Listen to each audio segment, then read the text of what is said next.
Hey everyone, this is Whit Schiller. I am back, peeking back into the Improv Comedy Connection podcast because I've missed you all. I have actually. There's been a lot of time since we finished up season 4. A lot of time to rest, reflect, things to consider as the lights continue to flicker on more and more brightly on real deal, in-person, 3D improv. But what does that all mean for the Improv Comedy Connection podcast going forward? I really don't know. But I do know that I was inspired to come back. And who better to do that than somebody who is kind and thoughtful and inspiring in and of themselves, as well as someone who has produced a work that I think will be very much an encouragement and really something, a resource coming at a good time in the improv world today. And that's with Patti Stiles. She was in our second episode of season 3. She was also very helpful, and not only as a participant, but also as someone who helped give some guidance and give some wisdom to how to curate the COVID-19 Improv Summit, which came out in early stages of the pandemic. Patti Stiles is known to many of you, certainly to our listeners, as someone who has taught all over the world, but she has some really wonderful, succinct, and like I said, encouraging things to say. We get into the meat of the interview about 8 or 9 minutes in, and even though we cover a lot of ground and a lot of points that are in the book, I know that there is a ton more that you will benefit from when you pick up your copy of Improvise Freely. So let's get right into the Patti Stiles Improvise Freely episode of the Improv Comedy Connection podcast. I have been looking forward to talking about your book for a long time. I read it a while ago. I read it soon after it came out, and it's wonderful. Absolutely wonderful. Thank you. Yeah. I'm sure you're very proud of it. If you're not, then you are a terrible, terrible judge of literature. I think there's always, the kind of the imposter syndrome kicks in all professions, and when I was writing the book, I was feeling that it was like, what gives me the right to say this? But then I went, I'm just simply sharing my opinion. The aim is to try to be helpful. Yeah. The aim is to try to stimulate thought. I don't want to tell people how to think. I want to encourage people to think. Mm-hmm. So once I kind of came to grips with that, and I understood more why I was doing it and what I wanted to do, that helped. Yeah. But there is, I read sections and I go, oh, I could articulate that better. But once it's out, it's out, right? Yeah. Mm-hmm. And it's a very strange experience being an actor. You're used to doing something on stage and getting that response. Right. And even when you're teaching, you're getting that response, that interaction, which helps you learn and kind of guides you. But with the book, you send it out and it's like, that's it. Yeah. You don't hear anything. It's like improv on Zoom. Yes! That's exactly it. And no chat button, right? Yeah. So did you use improv techniques in how you put your book together? Or was it a whole different skill set that you used, do you think? A combination of the two.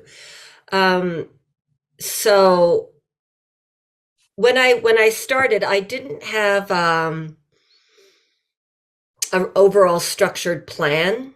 Mm-hmm. This chapter, this, and I tried, but then I kept getting confused. And if I tried to overanalyze it before doing it, it became so over analytical that I wasn't writing. When I sat and just kind of did some free form writing and then stepped back and went, okay, what's that? or if I wrote out some questions like stimuluses or prompts for myself and Hmm. went, okay, what's this? Played with that, or looked over my notes from other shows and classes and things that were repeating. Then it was more organic. Okay.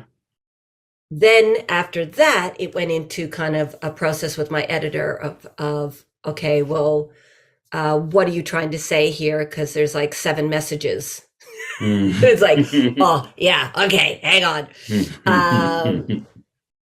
which was great, and Jim was just amazing in um, helping me discover and learn the clarity of what I was saying instead of telling me what I was saying. Okay. Right. So he would just come in and go, so I was reading this sentence and I had this impression. It could also be read this way. And there's also this interpretation. So are you saying any of these things or something else? And that was really exciting for me to read, because I was like, wow, I didn't know that that could be taken that way. But like an offer in a Yeah, scene, yeah, yeah. it can be taken so many different ways. And Um, what was his background? Just editing? Is he's that? no, he's an improviser as well. Oh, okay, okay, all right. Well, tell Yeah. me, because I don't know him. I didn't even kind of think to look that hard. Tell me about Jim. Uh, Jim is amazing. So he's an improviser. He's Hmm. a teacher. He's a visionary, a collaborator. He devises his own work, and he works in a lot of artistic fields and disciplines as well. Um, he's got a show called Saboteur, um, which is interesting because there's also a show called Sabotatore in Italy. And the group in Italy, Teatro Mola, uh, and they developed the show. And then Jim's developed the show. And it's both about kind of sabotage and improv, but different approaches to it, which Hmm. is nice. Jim's Hmm. is, there's a saboteur, can you find who? And sabotatore is, it's declared. I am going to sabotage this scene by blocking. Okay. And then you've got someone who's trying to survive the scene with the person blocking. And if they can't, they hit this button and these bells go off and the saboteur wins. Um, but it's quite fun watching the declaration and then it in action. Hmm. Um, but Jim's also a writer, and we were co-directing um, the improvised soap opera here in Melbourne. Okay. And we've performed together and worked together, but he was co-directing. And after we co-directed that season, he came to me and he said, look, I've really loved the blog posts that you've done. Have Hmm. you thought of writing a book? Which made me laugh because I'd been trying to write something for years Sure.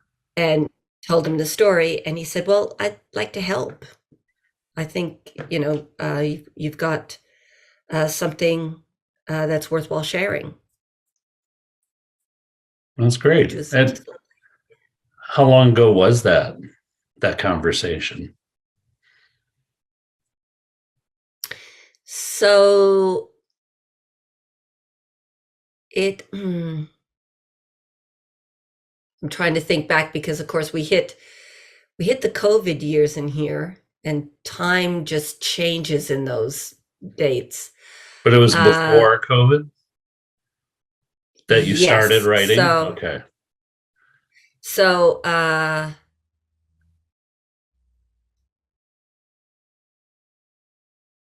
the book came out in 2021. So in the end of 2019 was when we had that conversation. Mm. Then we had our first official kind of meeting, I think very early in 2020. And then everything happened. So you had plenty of time Uh, to yeah, write. yeah. Um, there was a point where I was wondering how I was going to write while touring, because I had touring lined up for 2020. Um, because I do find it difficult to write on planes. I don't focus the same way. Right. And if you're at a festival, your energy and focus is, so I just don't find that nice quiet spot with a cup of tea to let yourself dream.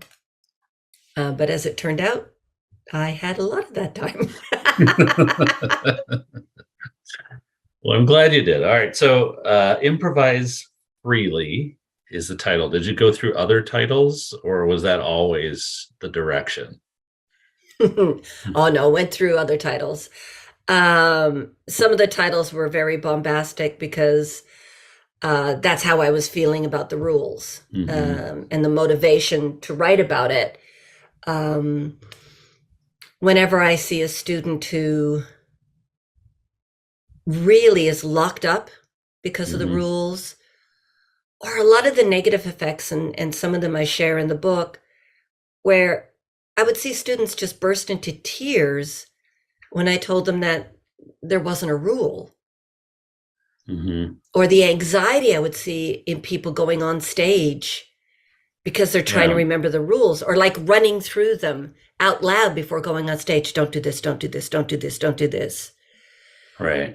And watching a group of performers after a show yelling at each other. You asked a question, you did this. And all of that was just a torment to me. Because I was seeing this, I was seeing anger, I was seeing sadness, I was seeing anxiety, I was seeing fear in something that can be so joyous. I think you used the phrase "an explosion of rules" is something that you had seen sort of come about, and if you take yourself back to when you started, why wasn't that there, do you think? I think because Keith grew up in a society where there was a lot of rules and constraints that prohibited creativity. Working at the Royal Court Theatre, nothing could be performed without the Lord Chamberlain's approval. So the artistic world that he was in was really constrained by these rules, by people who didn't understand what was being expressed or explored or challenged. And he was in a group of thinkers who were challenging that. So the conversations that they would have and would be really exciting, I think. But I think he felt the oppression of that. And he talks about it too in Impro, that he felt it in school. Right. That, windows would be blacked out to prevent children from daydreaming. I did not have that experience, but that's right. Yeah.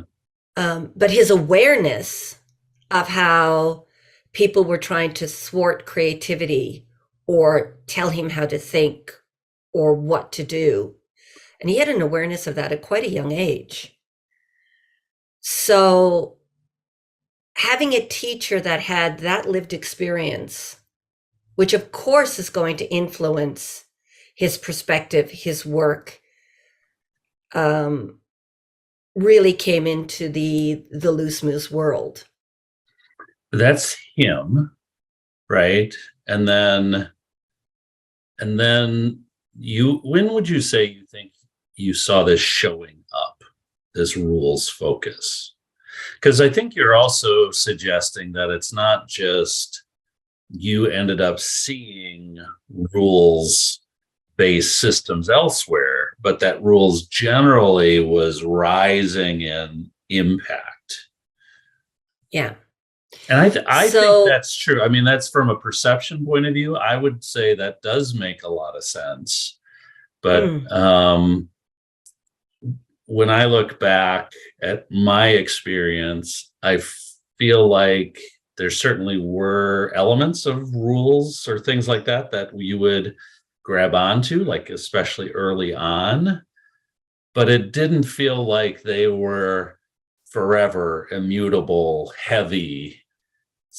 At least that's how I felt about it. Whereas, like yeah, you said, some people are breaking down and crying, or I've seen people shaking as they're about ready to go on stage, and it's kind of like, what's happening? This is fun. What's going on? And I think a lot of it is not just a fear of not doing well on stage, but not checking the boxes of I succeeded, right? But absolutely. okay, but going back, Yeah. so Keith has that experience and in some ways creates his interest in the art, or Mm, maybe even the necessity of the art for him. yeah. And then you experience it. And I don't think you feel like you taught in a way that caused rules-based focus. But I whose don't fault is think. it? That's what I'm asking, Patty. Who's to blame? um, I think fear and ego and capitalism are to blame.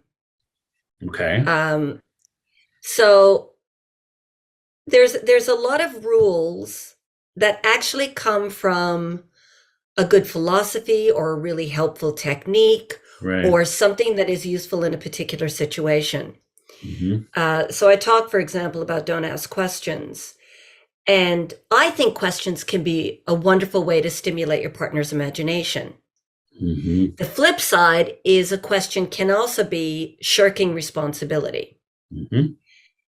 So if you've got a student who, or an improviser who's afraid of making a choice or afraid of identifying something or bringing a strong offer into a scene, because they're afraid of being wrong or not being funny or not doing well, then they're using questions as a way of keeping safe and kind of not stepping into improvising. Right. So you do want to encourage them to try other things. For example, name something instead of ask, what is it? And take that responsibility. So one approach could be to play a game, no questions, but as a Mm-hmm. game. So it's not a punishment, it's a game. Mm-hmm. And Mm-hmm. everybody's doing it. And then that student can feel the shift of what it's like to not ask questions. What happens when they say things and identify things? What happens Mm-hmm. when everybody asks questions? So you should also do the opposite, Right. right? But to put it as a rule that no one can ask questions ever Mm-hmm. is really foolhardy because we ask questions all the time in life. And when you look at how many professions actually specialize in the types of questions to ask, Right. lawyers, Yeah, you do a courtroom psychologists. scene without questions. That's kind of hard. Yeah, yeah. But even a first date, Yeah. Yeah. we ask questions to get information. So it makes sense in a scene to ask questions to get information. But if you're asking questions to avoid responsibility, there's the problem. Mm-hmm. So, Well, can we settle on that for a second, though? yeah. So you said um, you said something about responsibility. Mm. I think I'm sorry, you just said it, but I don't feel like I got the words quite right. Shirking responsibility, like questions, is causing you to shirk responsibility. What do you have responsibility for as an Mm. improviser? This is a good question. Uh, because I know there's a lot of improvisers who go, "What? No, you're not. It's make 'em ups. No one's responsible." Yeah. Um, I feel we have a responsibility to our partners.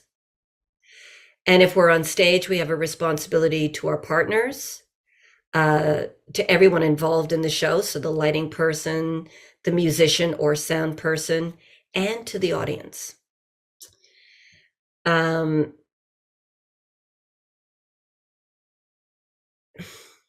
we know that when we learn improvisation, we're accepting offers. Well, there's a responsibility in that. If you don't accept the offers, then what happens? We say make a partner look good. Well, there's a responsibility in that. There's a duty of care in that. And if we're not taking our partners into account, if we're not having a certain responsibility to who they are as an individual, where they're at in their improvisation, and what's happening in the scene, boy, we put ourselves into a situation where we can do a lot of hurt and damage. My recognizing that I have a responsibility is kind of the same thing as, in life, I have responsibilities to the other human beings on the planet, all living beings on the planet, in my philosophy. But knowing that I have a responsibility helps remind me to come in with care, compassion, listening, to assume the best, to want the best, to try to set my partner up for their best. It shifts the focus from me to you and us, which I think is important. Yeah, because I mean the words responsibility and duty, when you contrast them with rules or principles, in some ways can get a little blurry to me. In the sense that, if you say you have a duty of care for your partner, which I agree with, in some ways you could say, well, that's a rule. This is like a rule for us as a group, or this is how we're going to be with one another, but it's not a rule about content, and I don't know if there's something there, because it's kind of like we've been improvising as an art form for at least 60, 70 years, something like that. I don't know, depending on when you say it started, with the kind of style that you would probably say you and I participate in. And this is where we're at today, where we're just trying to figure this stuff out. Because I wonder if some of it is we've kind of lost track of the kind of experience that maybe you grew up in and maybe I grew up in, and somehow something's not right when you're putting the cake in the oven. Yeah, and I think that's very true. I think a rule is something someone else tells you what to do so you can achieve the task. A responsibility is something that you choose to do for a different quality. And I'll reflect more on that, because I hear what you're saying about the blurry line, and I agree with you. But the rule is like, don't ask questions, and that'll make a better scene. Right. It's still about you achieving something, where the responsibility is, I have a responsibility to you. It's shared, as opposed to from on high. Maybe. Yeah, maybe it's linked a bit with ethics. But yeah, I'll ponder that a little bit. But I do think you're right that there's something that's changed in the generations of learning. And that makes sense. If you sit down with a blank piece of paper and you start inventing something that's never been invented, that is going to be a different experience than if you come into a room with a piece of paper that's got something on it and you're trying to recapture it, redo it, reimagine it, or take that and go the next step. Yeah. Those are different processes. And there's a lot that's evolving and continuing to evolve. That's wonderful because of the progression. Mm-hmm. I also think there's things that are being lost. And I wonder if the language of rules and how people are hearing and perceiving what's expected of them is interfering in that.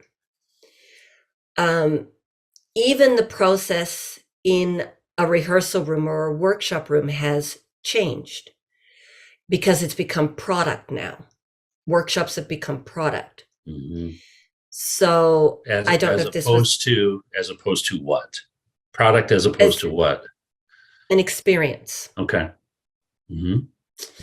And I don't know if you've had this same experience.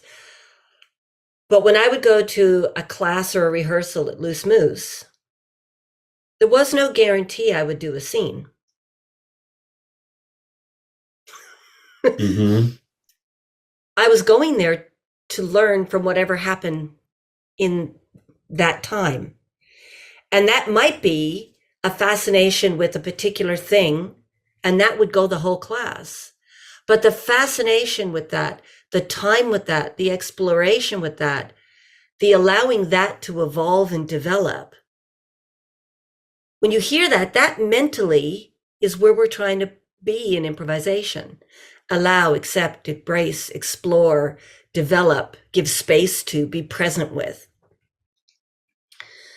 But now a lot of workshops, and I understand the Mm-hmm. constraints with a festival and with a program, a lot of workshops are, a 5-block system or a 9-block system, or we're going to take you from here to there. We're going to cover these things. It doesn't have the same space Mm-hmm. as those earlier sessions. Now, pros and cons, of course, but there's a difference. So I'm not trying to say better or worse. I'm trying to note difference. But it is having And a result that you probably would say is worse. I mean, if you're crying before you go on stage or after a scene, that's probably a little worse. I don't think it gives the same depth to the work. Yeah. It might impart more knowledge. It might impart more intellectual concept. Mm-hmm. It might impart more games on a checklist. But does it deep dive into the experience? I don't know. Yeah. Um, Kind of feel like and time. yes, Mm-hmm. Go ahead. I was going to say, and yes, I could be accused of being nostalgic and, having a biased point of view because I was a beginning student at a time and didn't have the same perspective and reflection or information as I do now. Mm-hmm. But there was a difference. You'd go into the room to see what would happen instead of going into the room to have your X amount of time. Yeah, there wasn't a judgment on, I've been sitting for 10 minutes. We're not up and doing things. Mm-hmm. Mm-hmm. Yeah, I think from just sort of kind of soaking in your book and this conversation, I do feel like time and the ability to just let things unfold has been taken away from the process. It could be a scarcity of stage time that's available to people. More people coming through classes that take away from how many slots you can actually get in, or those loosely structured learning groups that would just spend time without an endpoint. You would just, well, let's see what we're going to learn next, or what came out of what we did last week or last month or whatever it is. I don't sense that there's as much of that going on, which means you're always constrained. And you're always with an agenda. And Yeah. the agenda isn't discovery. The agenda has an end focus to get on stage, to meet a Hmm. quota, to do a thing. At Loose Moose, we used to say playing is a privilege, not a right. To be on stage is a privilege, Hmm. not a right. And that's not every company's philosophy. Um, but if people are going to a jam because they have to be there to get on stage, there's a different process there. Yeah. Shouldn't you be going to a jam to work your skills, to have an opportunity to play with others, to learn from playing with people you haven't played with, to learn from witnessing what other people are doing, Hmm. to learn from being, the observer? Hmm. But people are going in, I have to be at this jam, so I get on stage because I have to be on stage, dot, dot, dot. And I'm not sure what their dot, dot, dot or their why is. Hmm. But, I would go to every rehearsal at Loose Moose. I'd go to the Sunday night pre-class and never expected to be in theater sports. I was just thrilled to be in the room because the learning process in the room was so exciting. Watching things being explored and discovered. If I was in a scene and got the focused attention of Keith or Dennis or Tony or Frank or Dave or Rick or Vina or Kathleen or whoever was teaching, it Hmm. was a gift. But also watching what was happening to other people, watching teaching a status or a status change, or watching the exercise land for someone, or watching a story unfold in a way I never expected, was an equally fascinating process, different, but equally fascinating and rewarding. And I wonder where that wonder is gone for a lot of students today. Is it how improvisation is being packaged and sold? Is it why people are coming to it in the first place? Are people already coming with an end goal of stage in mind instead of a learning process? Hmm. Or is it us as teachers that we're creating environments that are not embracing and allowing that? Hmm. Where do you think that experience is happening? Do you think it's happening anywhere that you could I, identify?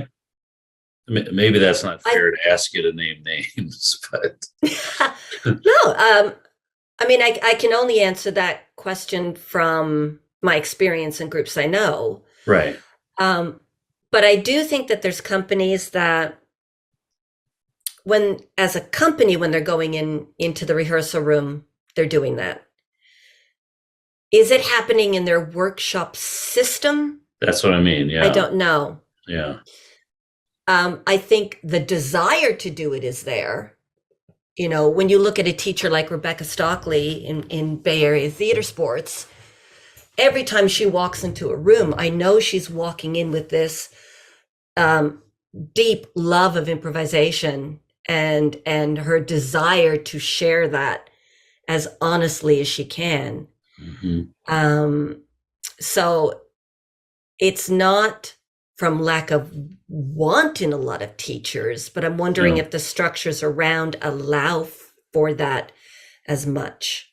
Hmm. Um, but there's a lot of companies as groups are doing it. So again, Bay Area theater sports, when they step into the rehearsal room as a company, they'll be asking questions and looking at Hmm. notes.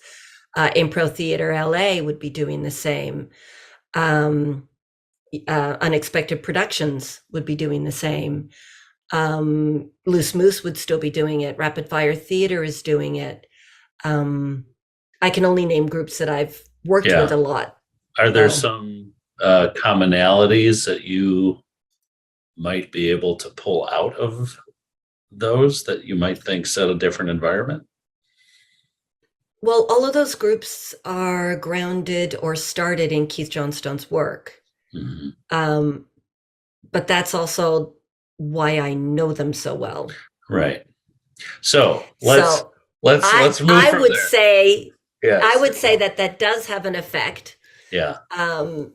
Other groups, Showstoppers in the UK, I know that they do, like when they bring their cast together to rehearse, you know, they rehearse like a Hmm. professional theater company.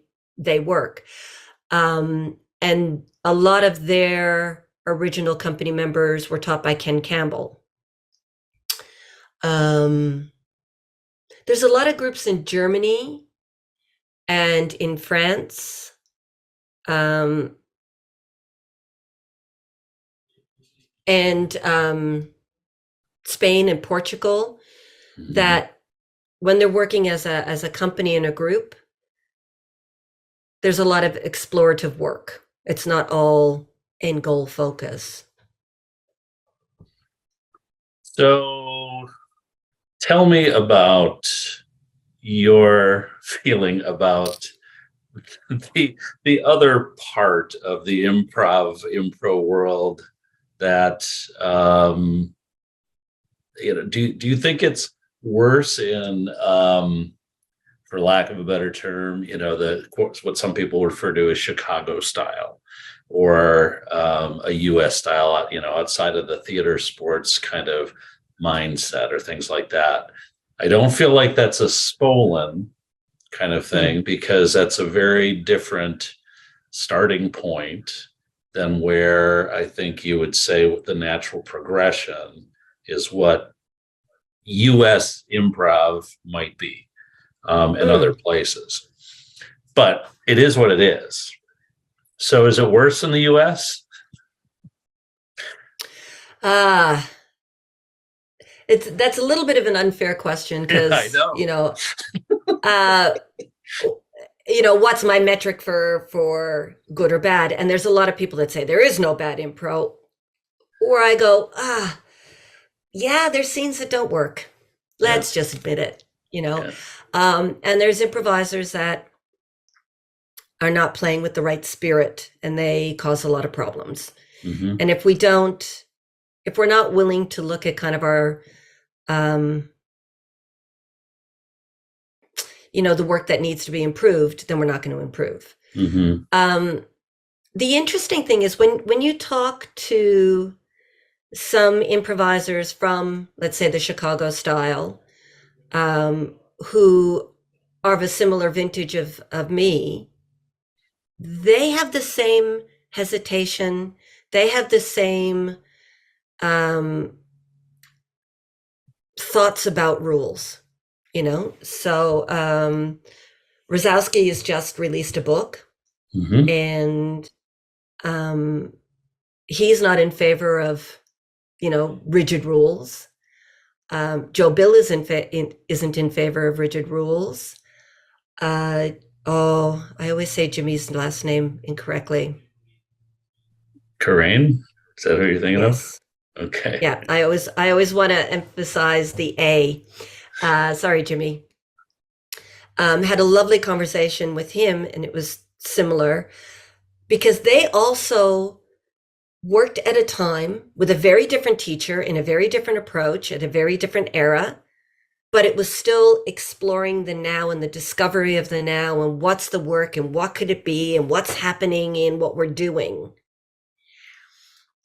It still was, you might sit in the room for the whole session and not get on stage, Hmm. but the interest was in the work and what was being discovered, and you went because you never knew what was going to happen that day because there was space for the exploration, and you understood that some days would be vibrant and some days wouldn't be as vibrant, but you didn't want to miss the vibrant days because Hmm. whoa. um so I don't think it's necessarily a particular school of thought or a particular region in the world. I do think that the rules have come after that, and that progression feels a little bit more anchored in the Chicago or the Eastern US scene. And I'm wondering if that's when it shifted from actors and artists coming together to explore this crazy new art form to we have something marketable here. I will preface this by saying that you mentioned a few names there, and I won't tie this to any of those names. But one thing and I don't know if this is more because that's more the pool that I've been swimming in, here in the Midwest of the US. But while I do feel like there was more time and perhaps more of that sort of exploratory mindset, at the same time, there can be some pretty harsh rules that are put out there. And in fact, you mentioned one of them in your book, which I think comes from Truth in Comedy, which is exposition sucks. And there are some of those types of rules that I feel like are, in terms of improv anyways, ancient. Mm-hmm. But they aren't necessarily as specific or granular or small or whatever it is. But if you cross a line, that particular violation of a rule, I think, could be met with some sort of harsh response or consequence. Yeah. In an art form where we're trying to remove fear so people can take risks, the fact that you said if you cross the line, it could be met with harsh response or consequence is definitely not going to put people into a relaxed and fearless state. Right. So that in and of itself shows one of the problems of rules. If we're using rules as guidelines for a scene, a moment, applicable when, try it here, then it's not as destructive. But the rules I'm talking about have been where the guidelines, hey, here's a rule how to play this, has gone into here's what you must do to play this. Mm-hmm. Where the rule has been used as a baton of punishment, or the teacher is now the gatekeeper of knowledge and power because I have the rule and you will obey the rule and I will tell you the rule. All of this is really problematic. And it's really getting in the way of things. So exposition sucks, which I think was a quote of Dell's, if I remember correctly, out of Truth and Comedy. Even that, it's not a rule. It's a, hey, this has this effect. Mm-hmm. Know that. So if you're doing exposition, know it can suck unless exposition sets up character, exposition is used a certain way, you're in it, you transition out of it, you're in it, it's used for.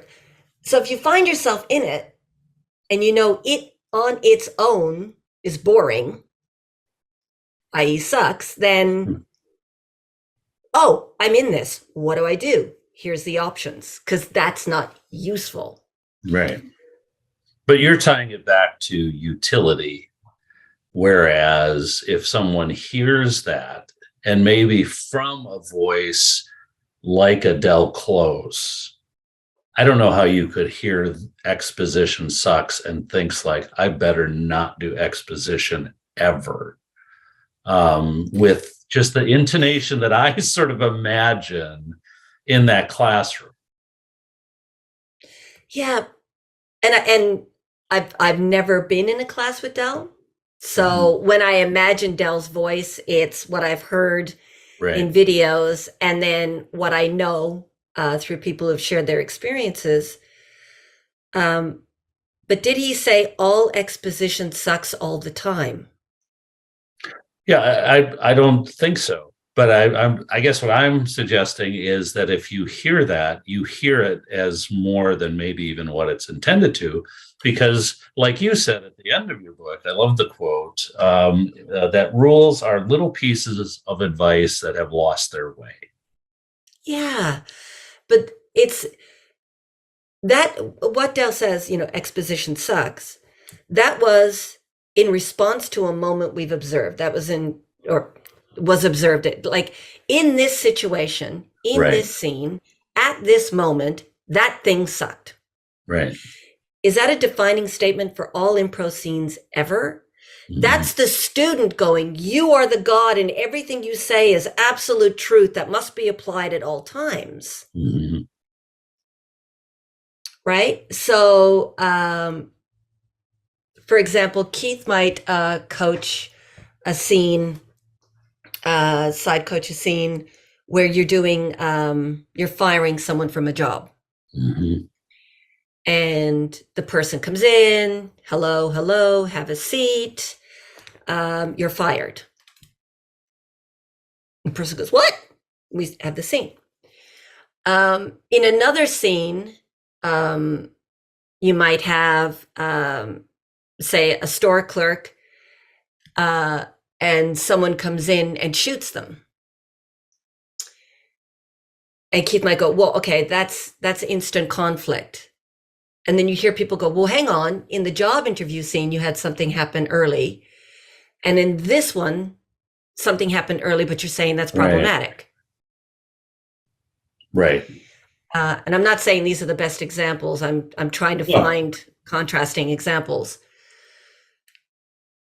And Keith would go, well, what happens in one scene, in one moment, based on that set of offers was applicable then.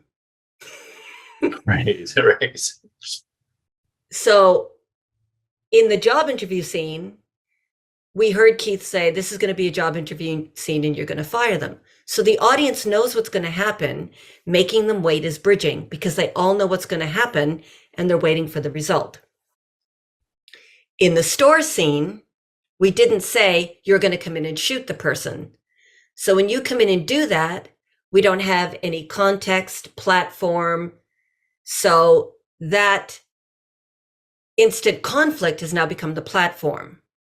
We can use it, but just recognize that there was no platform. We've started there. What do we do with that? Mm-hmm. We're here. We were going to delay it. So let's get to it. But in the mind of the student who wants, tell me the one thing I can do to always be right, that's very confusing. Yeah. Yeah. Well, and I think it can also be a lot of these rules come up in debriefing on scenes and shows that might not have worked. And so if you have a scene that didn't work and someone was kind of shying away and self-protectively, pushing off their responsibility with questions or whatever it is, and they come back like, oh yeah, I asked too many questions, shouldn't have asked a question, whatever it is. Now it's an excuse for why things didn't go well. And so now, and that excuse ends up becoming a rule to hold on to. And that has negative effects because the next time that's not necessary. You haven't necessarily changed what you're doing. You're just using a different defense mechanism and the problem is still there. Absolutely. Also, it can be really, it can be useful for a teacher to go, I'm going to cite rules because I can tell in a scene if you've asked a question. I'll hear the question. So I could say, stop, don't ask questions, rephrase that. And we will get a change because when you rephrase a question to a statement or a statement to a question, it alters the scene. But can we get the teacher to understand, does that teacher understand why the student asked the question or why that student is relying on the questions? Because that's where the teaching needs to happen. Right. And it can be hard to feel that you have permission to say, hey, you're shying away, you're not present, you're withdrawing, because that's a personal commentary as opposed to you said red instead of green. And so that sort of personal psychology that we are potentially, at least it feels that way, and maybe it is in some ways a potentially intrusive kind of experience.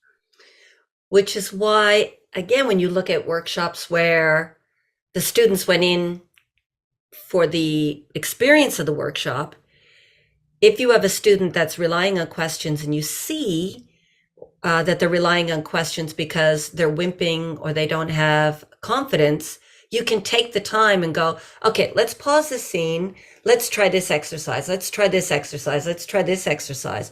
You don't have to say, look, you're doing this and this, so I'm going to have you do this. You could just go, like Keith used to go, can we try something? And everybody would get excited for the discovery. But what he's doing is giving permission to create a moment, to work a student, to hopefully unlock something in them without making the whole class aware that I'm going to put this student on that position, which is going to make them more terrified because everybody's watching them. Right. But when there's space, teachers can do that. When everybody's going, great, I'm the next person to get up, my scene is next, we start creating a different environment for things. And all of them have value. And this is the complicated thing. Getting up and doing has value. Watching other people do has value. If you came 5 weeks in a row and never got to do anything, I get that's a hard learning process because you do need to do as well. But if everybody's doing all the time and we don't have the time to work the students where they need to be worked, then we're running people through a treadmill of exercises, but where's that deep learning? Where's that shift? Where's that change to allow them to grow? Yeah. And rules are not the solution to that. I saw somebody post something about starting a new improv theater. And the question was about, like, how do you structure workshops and so on and so forth? Do you do levels or what have you? And I didn't follow the conversation, but I wonder in some ways, just sort of the question feels like there is a way to start, and it starts with curriculum as opposed to something else. So if you're starting, if someone is coming to Patti Stiles, and outside of handing everybody a copy of Improvise Freely, what would you say is the right kind of first questions to ask if you want to have the kind of experience that you look back on fondly and feel like would be more healthy and fulfilling for others? Ooh, you ask big questions. I like it. Something that I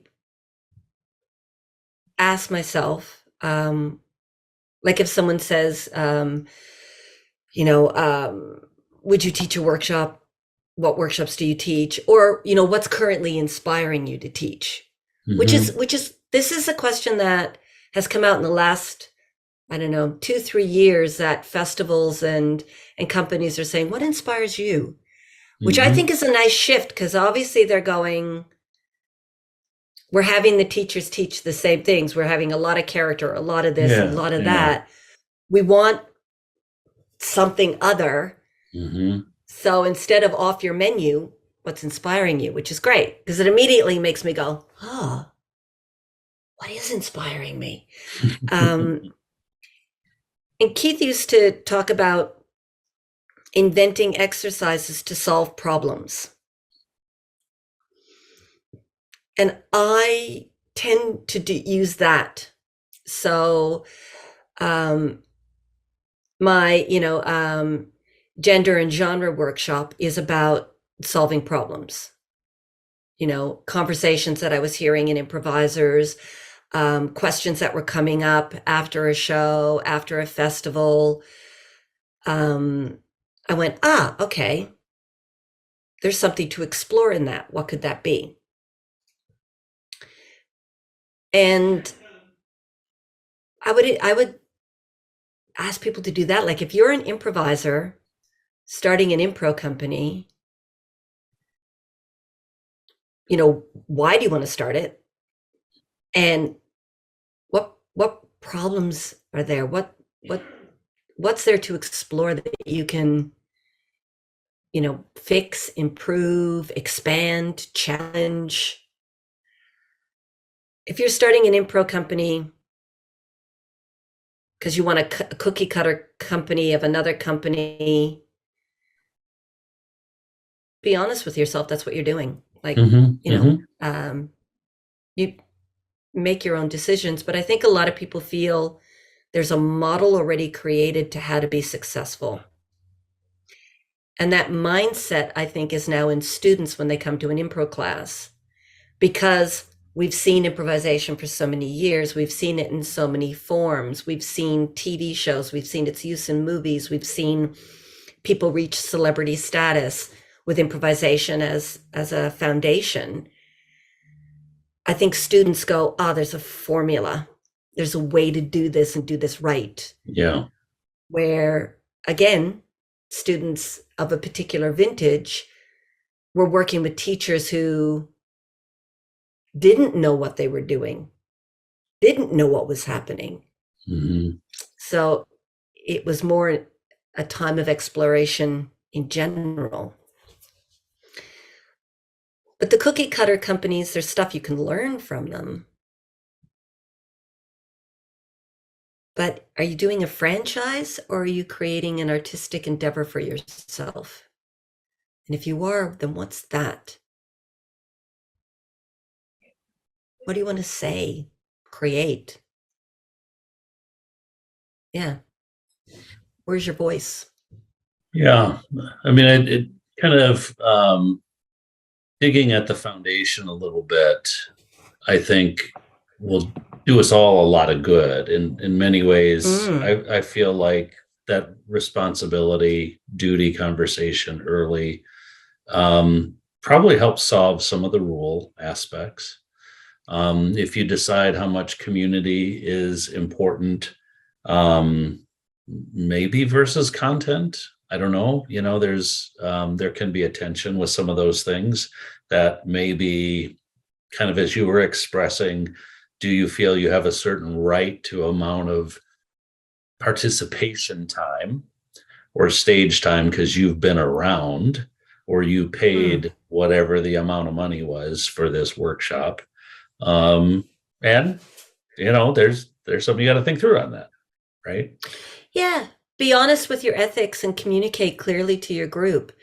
If you want to form a company that's X amount of people who are a tight performing company, because what you want to explore is possibilities on stage, then be honest that that's your aim, your objective. And don't lie to students saying, oh, yes, everybody's going to get stage time, and we use students as feeder to a company, when you know full well you just want to play with this number of people, and that's what you want to do. Yeah. Put your time and energy and effort into that and do that. You don't have to have an improv school. And if you decide you want to have an improv school because that's going to fund your ability to do that work, think of that. Right. If you're promising things to those students that you actually don't have intention of fulfilling, just hear yourself on that. And if you're going, well, how do I fund doing shows? Do good shows. Create shows audience wants to come to. Look at grants. Look at sponsorships. There's other avenues. Right. Yeah. Or make really good croissants and sell those. Something completely different, and decide this is how you're going to put that energy into that. Absolutely. There's ways. But I think people go, this is the model, we have to follow the model. Just like these are the rules, we have to follow the rules. But the innovators of improvisation, the Neva Boyd, the Viola Spolin, the Del Close, the Keith Johnstone, the Ken Campbell, the Joanne Woodward, the on and on and on and on, Mm-hmm. they weren't following the status quo. Mm-hmm. Mm-hmm. They were questioning, they were exploring, they were going in and having days where nothing worked, but they learned from it not working. Mm-hmm. And that's why all of that still lingers. All of that it resonates. All of that is still fueling what we're doing. Where there's a lot of games, shows, exercises that have come out in the last 10 years that were a flash in the pan and gone because it didn't have a voice. It didn't have a vision. It wasn't solving a problem. It wasn't created to elevate the work. It was created to be funny, or it was created as a gimmick, or it was created as a thing. And fine, we all remember things we had in our childhood that was so important that are now, pet rocks. Okay, like it was a thing. But getting back to those bigger questions, grounding in that, I think is important. That's good. Who do you think your book would be most impactful for? Is it somebody, was there a target? Is it the new student? Is it the experienced improviser? Is it the person in the middle? Did you have a sort of an avatar for your audience, or would you retrospectively put one out there? I think there's something in the book for everyone, regardless of where you are. Because I do have an aim to try to stimulate questions. And I do think it's helpful for all of us as artists to every now and then step back or step out of our circle and look at ourselves objectively and question things. And even if we go, am I on the right path? Yep. Good. All right. That check-in is useful. So I do think there's something in there for everyone, for teachers to go, am I relying on rules? Are rules useful? When are rules useful? Can I change the language but keep the information? Because if you're just teaching things that you've been told to do, it's worthwhile to question why. Do you believe it? Do you actually think this is useful? Or are you just doing what you were told because that was the contract? And if you're doing what you were told because that's the contract, you don't have to give up that work. Yeah. Just acknowledge that so you have an authenticity in your choices. But I'm hoping the book lands in the hands of anybody who's feeling stuck, that they're feeling in a tough emotional place, that they're feeling trapped by rules in their group and they don't feel that they have a voice. I really hope the book ends in the hands of people who are feeling under the thumb of a person or an organization that's very controlling in a negative, well, controlling is negative, that they're feeling really under the thumb and being forced and manipulated, but they love improvisation and they can't see the way through. I want to empower people to ask questions, to have their own thoughts and opinions, to be a part of the creative process themselves, instead of feeling that when they walk into a room as a student, they're there to receive all the knowledge from someone else. No, you are an equal participant in the exploration of this form. Your lived experience, your individuality, your perception, your views add and awaken and stimulate the form to grow. It's not a form where you go in and it's delivered to you. It's a form that you go in and it's created and brought to life together. Mm-hmm. And having someone in the room on an ego trip who's using it as a power trip devalues the work and the students and all of us who improvise. That person who was crying after the show, that group yelling at each other, the student that you said, or the person shaking with anxiety before they go on, I want the book to go into their hands. I just want them to know it's okay. Doesn't have to be that hard. You might be in a destructive situation. It's not that you can't do it. Yeah. That's really good. I think that would be a good way to think about whose hands to put the book into. And we'll stop there. I wanted to focus on your book. We had a great conversation a number of years ago now, and some other conversations along the way.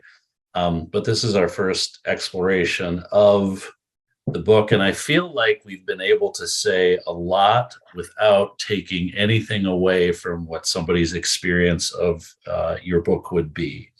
So I'll make sure to have links and all that kind of stuff for it. I thank you for taking the time, and thanks to Jim for giving a little nudge to help you actually get it put together. Thanks, Jim Fishwick. And thank you for your time and support. Yeah. I appreciate it. Well, that's episode 1 of season 5. Really appreciated that conversation with Patti on her book, Improvise Freely. You can find it at most of the normal places that you can pick up a book. If it's not easily accessible to you, you can check out pattistiles.com for some more information. In addition to an English language version, the original, there is also an Italian translation, and I suspect that other translations will follow. This is a part of the episode where, on the back end, I usually provide a thought or two that really stuck out to me anyways, but that's really what this whole episode is about. So I guess I'll just say, as we are coming back to the stage more and more, if you are someone who has been feeling constrained by the rules or structures, or just not experiencing the life and joy that comes from improvising, let's be serious about the craft, but also enjoy the life-giving aspect of improv. And I think Patti's book and her thoughts on it will help you to do that more and more. As far as what's next for the podcast, we'll see. But either way, I'm glad that you're along for the journey with me. I do appreciate just kind of checking in and your questions and thoughts and observations when you rate, like, subscribe, all those kind of things, or share things with friends and your co-performers or what have you. It is an encouragement to me, and so thank you for taking the time to do that. In case you lost track, though, I have been your host, Whit Schiller. I'm an improviser out of Milwaukee, Wisconsin with Fish Sticks Comedy. You can check out what we do at fishstickscomedy.com. And if you want to connect with me, you can do so on Facebook, Instagram, Twitter, LinkedIn at Whit Schiller. And you can also find me at whitschiller.com for some additional content. As always, I'm doing this to be of help to you and others as we strive to connect more with each other and our audiences through comedy. So thank you for tuning in again to the Improv Comedy Connection, and hope to see you again real soon.